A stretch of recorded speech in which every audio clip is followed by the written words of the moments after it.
Well, welcome back, everyone. We have the famous Lindsey Gallagher in from Johnny Appleseed Parks, and today we're going to be talking about those creatures that have been flying all over the place, those birds. You've noticed them? Oh, yeah, I love them, and their nests. So right. Welcome. Well, good morning, Chris. You know, they say that birds of a feather flock together, and you're exactly right. You've been seeing a whole bunch of flocking going on right now.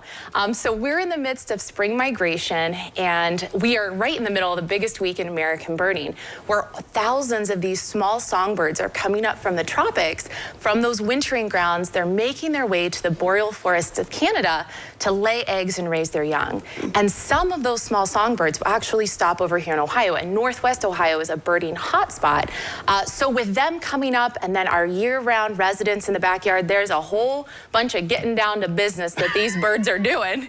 And it's no funny business. It is the very serious business of building a nest. Now, I'll ask you, what are nests for? Why do birds build nests? To lay eggs. Right, exactly. I think lots of times we have this assumption that birds live in nests, right? But adult birds don't live in nests the way that humans live in our houses making a home.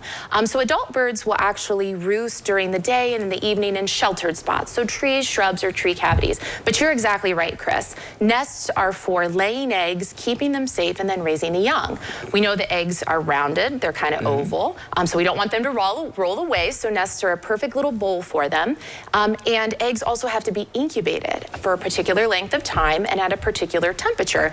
And if the bird were just out on the ground, you know, with the eggs, that's not really a safe spot for them. Some birds do lay on the ground, and it's an interesting situation.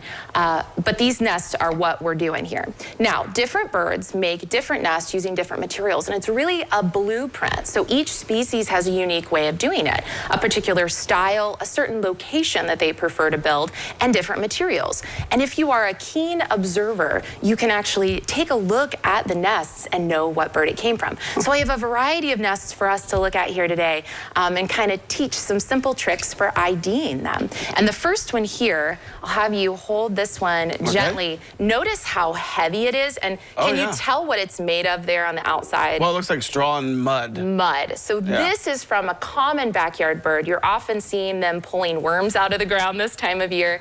This is an American robin's nest. It's got that typical cup or bowl shape, lots of mud that you noted, and these will be in shrubs or trees. Yeah. That's a robin nest. Good circle there. It is. Well made. And they're weaving this all with their beak. So these birds are master builders. The next one we have here, this is the nest of an eastern phoebe. And very gently, if you hold it there, it's much lighter. It has that typical cup-shaped nest. That's a very common nest shape for birds. But notice on the outside, what do you see all over here, this green? Yeah, I don't know what that is. This is moss. Oh, is it? Yeah, so eastern phoebes love to use moss in their nests, a lot of moss compared to other birds. And you'll also find these nests under awnings. So under your awning at your house, or maybe under a bridge, or any type of overhanging structure.